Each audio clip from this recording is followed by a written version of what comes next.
As President Trump bloviates about tariffs and annexing Canada, Canadians are booing American hockey teams, putting up our own tariffs and considering a monumental pivot away from the United States. How did Canada end up in Trump's crosshairs, and where are we going? Today, we look at Trump's moves since taking office, its effects on Canada and Canadians, and the rest of the world. Our country, our world, is changing at an accelerating pace, faster and faster. It may feel disconnected, like hurtling through a maelstrom, but when you peel back the layers, unpack the pieces, you start to see the Canadian connections. On January 6, 2025, Prime Minister Justin Trudeau finally recognized his cratering poll numbers and announced that he was resigning.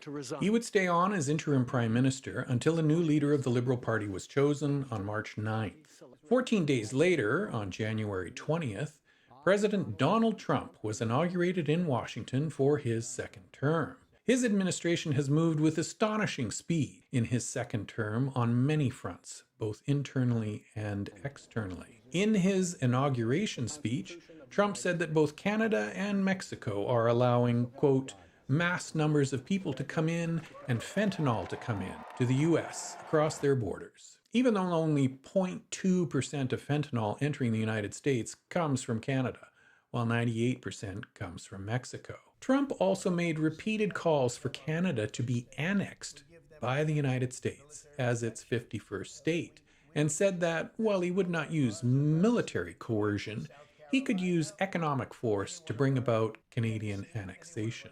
On January 21st, he promised to impose tariffs on Canada and Mexico. On February 1st, he signed 3 executive orders imposing 25% tariffs on all goods from Mexico and Canada that would come into effect on February 4th, except for Canadian oil and energy exports, which would get a 10% tariff. Hours later, Trudeau said that Canada would retaliate against the United States with tariffs of 25% on 30 billion Canadian dollars of American exports immediately after the U.S. tariffs take effect, and impose 25% tariffs on a further 125 billion Canadian worth of goods in the next 3 weeks. Canada's retaliation is aimed primarily at red states of the U.S., led by Trump's Republican Party. Trudeau added that Canada was considering more retaliatory tariffs to force Trump to end the trade war, including export restrictions on critical minerals and energy products, or a block on American companies bidding on government contracts.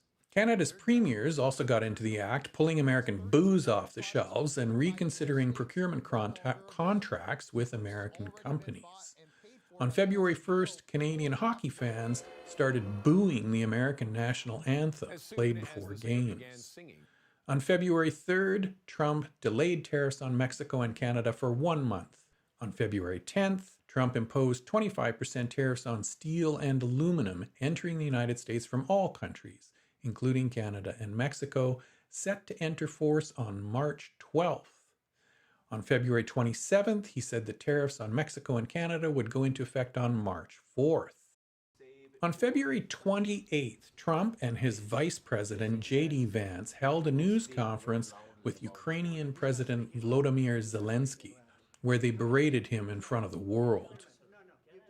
On March 4th, Trump imposed 25% tariffs on all imports from Canada and Mexico, and a 10% tariff on all imports from China, sending shockwaves through the economy. Canada's retaliation began simultaneously, 25% tariffs on Canadian $30 billion worth of U.S. imports to Canada. This led to a remarkable news conference where Trudeau called out Trump for fighting with his allies while cozying up to Russian President Vladimir Putin. So today, the United States launched a trade war against Canada, their closest partner and ally, their closest friend. At the same time, they're talking about working positively with Russia, appeasing Vladimir Putin, a lying, murderous dictator. Make that make sense. There is absolutely no justification or need whatsoever for these tariffs today. That what he wants is to see a total collapse of the Canadian economy. because that'll make it easier to annex us, is the second half of his thought. Now, first of all, that's never going to happen. We will never be the 51st state. But yeah, he can do damage to the Canadian economy, and he's started this morning. Now I want to speak directly to one specific American, Donald. Now, it's not in my habit to agree with the Wall Street Journal, but Donald, they point out that even though you're a very smart guy, this is a very dumb thing to do. This was a blistering speech. I have never seen a Canadian politician talk to an American president like that. I believe that Trudeau, knowing that he only had a few days left in office, felt that he could accurately reflect Canadians' fury at the American president's actions and get the Americans' attention, and then leave and let someone else pick up the relationship with the American president. The onset of the tariffs led to stock market declines in the US, especially for retailers and car manufacturers. On March 5th, Trump accused Prime Minister Justin Trudeau of Canada of imposing tariffs on the US to stay in power, and he paused tariffs on cars from Canada and Mexico for a month. On March 6th, he suspended many of the tariffs imposed on Canada and Mexico until April 2nd. Canadian officials said that the planned increase in their retaliatory tariffs would be suspended, though the initial tariffs on the US would remain in place. Also, on March 6th, Canada's foreign minister gave a stunning interview to CNN where she bluntly said Trump is trying to collapse the Canadian economy to allow the US to annex Canada. She also pointed out that it is impossible to negotiate with Trump's team as they jump from one issue to the next. What's important for viewers to understand right now is the Trump administration has not only put trade as an issue on the table. They've been presenting many other things, including military cooperation, security and intelligence cooperation, water cooperation, and I could go on and on and on. And that's enough. Canadians have had enough. President Trump wants to put us into a state where we are much more weakened economically in order eventually to annex us. He said that. He's questioned our border as well. So while we've been working on the diplomatic level and working with many of his secretaries, working with him, it was important for Canadians and the world to know what is exactly happening. Shown too much disrespect by the Trump administration at this point, calling us a 51st state, calling our prime minister governor. This is not only a personal issue between Prime Minister Trudeau and President Trump. It's way more than that. It is much more than just the political rhetoric. It is a fundamental threat. I have to tell you, it is really, I'm like, my mouth is dropped, my jaw is dropped. Here is a major ally with a common border, and you're talking about having to defend yourself against America and talking about separating yourself from America towards Mexico and Europe. It is weird. It's just, I can barely internalize it. It's like the end of an era. On March 7th, Trump threatened reciprocal tariffs on Canadian lumber and dairy products. He said the tariffs would be as high as 250% and take effect the following week. On March 9th, Mark Carney won the Liberal Party leadership election to succeed Trudeau as Canada's Prime Minister.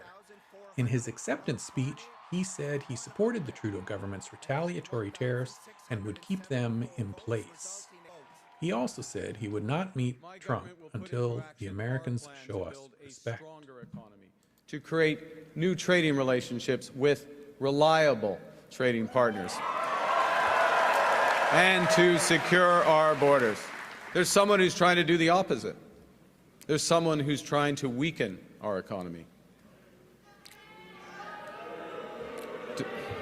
Yeah, Donald Trump.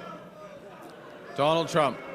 And Donald Trump, as we know, has put, as the Prime Minister just said, unjustified tariffs on what we build, on what we sell, on how we make a living.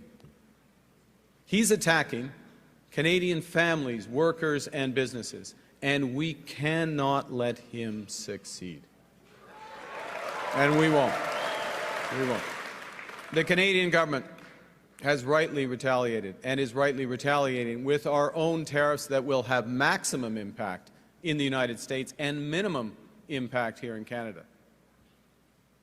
And my government will keep our tariffs on until the Americans show us respect.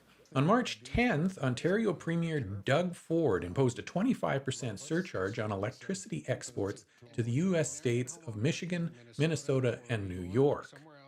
The next day, Trump said that Canada would face 50% tariffs on steel and aluminum on March 12th, rather than the 25% tariffs imposed on every other country. Later that afternoon, Ford said that he would suspend the surcharge on electricity exports, saying the temperature needs to come down. In response, Trump said that the U.S. would only impose 25% tariffs on Canadian steel and aluminum. On March 11th, Trump notified Canada that its citizens would need to register when crossing the border into the United States after April 11th. On March 13th, the day after those 25% tariffs entered force, Canada imposed 25% tariffs on an additional Canadian $29 billion worth of U.S. goods. On March 26th, Trump signed an executive order imposing 25% tariffs on car part imports to go into effect on April 2nd. On April 2nd, Trump unveiled tariffs against 67 countries.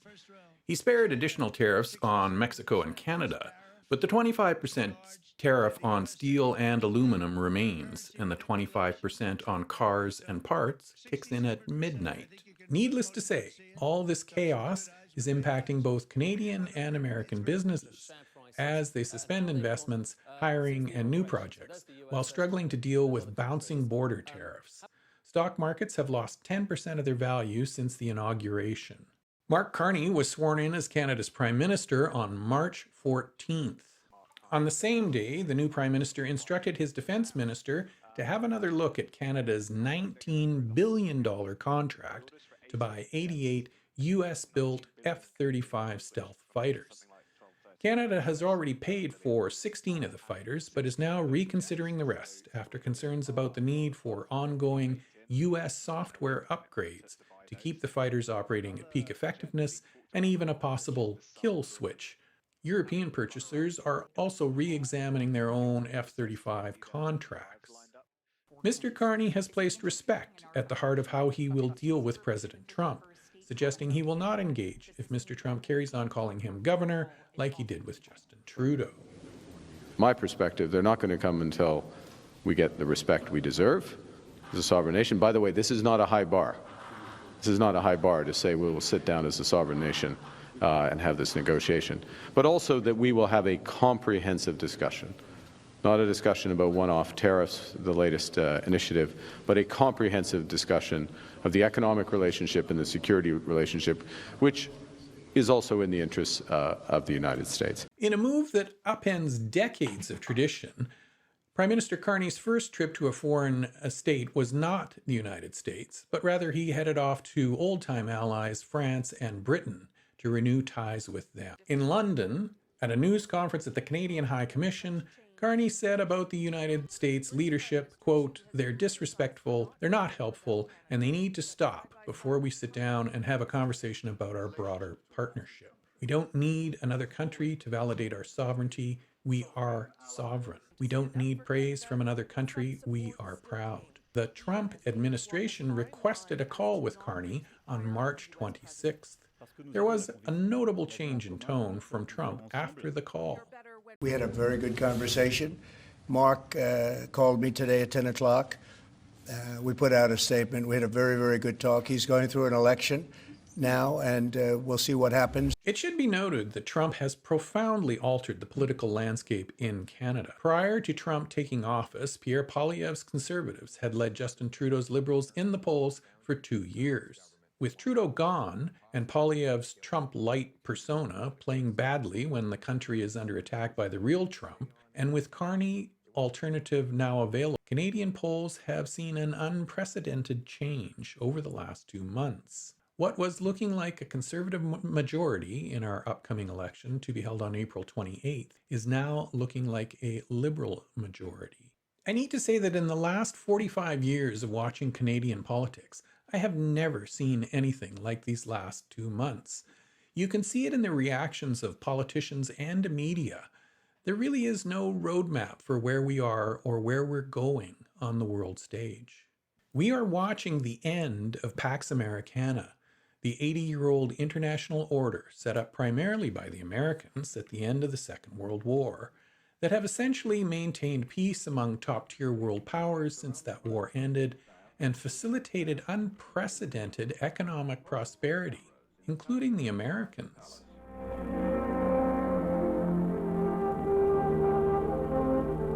This really came home to us after the sickening sight of Trump and vice bully J.D. Vance trying to humiliate wartime President Volodymyr Zelensky as he desperately tries to save his country from the unprovoked war against Ukraine unleashed by Russia's Vladimir Putin.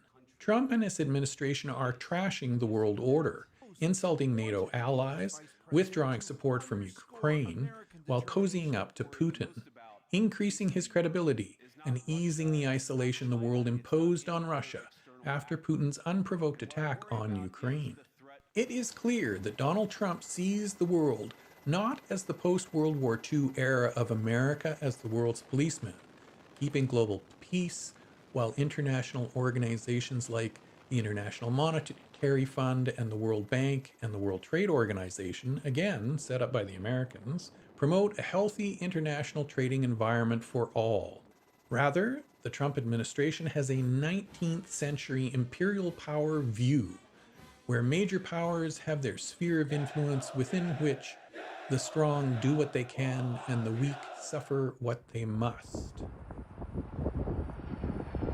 We are seeing a fundamental realignment of the global order into 4 spheres of influence: Russia, China, America, and Europe. Global cooperation on trade, climate change, peacekeeping, public health, and international law are in full retreat. Coming back to Canada, we are beginning to get a sense of where Prime Minister Carney is heading. It is axiomatic that you cannot force a country to trade with you. This is influencing the language Carney has begun using, acknowledging that Canada can only impose so much harm on the U.S. economy, 10 times larger than our own. He is already working to shift our focus to self-sufficiency and non-American trading partners. The question is, can we maintain trade with the U.S. while rebuilding our more independent economy? Additionally, there are serious concerns about Canada's ability to protect our sovereignty in a time when experts are openly discussing what used to be unthinkable, an American military move against Canada. The Washington Post's Ishan Tharu writes, "As Putin sees Ukraine, so Trump sees Canada." Noel Anderson of the University of Toronto notes that Trump's trade advisor, Peter Navarro, has made the bizarre observation that Canada has been, quote, taken over by Mexican cartels. The kind of statement designed to persuade a certain type of American that Canada is really an enemy behind reassuring smiles. Decades of neglect and American integration have left our armed forces in a precarious state, and it will require massive amounts of planning, effort, time, and money to correct them. We must also be realistic in that we could never hold off a concerted American military effort to annex Canada. We can increase our usefulness to other allies and, perhaps, make ourselves prickly enough to be too much trouble for the Americans to bother with. That is how Vietnam deals with a belligerent China on its border. Aisha Ahmed, also of the University of Toronto, warns that an American invasion of Canada would, quote, set in motion an unstoppable cycle of violence that would eventually destroy both countries. Despite this bleak outlook, Canada is not without some cards to play. For one thing, we are very united in our opposition to America, whereas Americans are much more mixed on their feelings of annexing Canada. And the Trump administration is incompetent from the top down. Trump is a thrice bankrupt serial woman abuser with a felony conviction, and his top team is not much better. They ignore facts, are blinded by ignorance and bigotry, and have picked a lot of fights. Opposition has been slow off the mark, but it is building both internally and internationally. Contrast this with Prime Minister Carney. He is a skilled leader and strategic thinker. He has unmatched credentials in economics and superb international contacts. It will be interesting and scary to watch him engage in the U.S. Canada relationship while realigning Canada's economy and our entire direction as a country. Because there is no going back, America has shown us its ugly side, and we can't forget that. It is literally sliding into fascism. And while we try and wrap our heads around that, Trump ramps up his attacks on academia, the media, and the law. We are living through an astonishing time, watching a fundamental realignment of the global geopolitical and economic order. If we hope to survive and thrive as an independent country, we will need smart, committed leaders and all Canadians pulling together, and more than a little luck. Stay curious, stay engaged.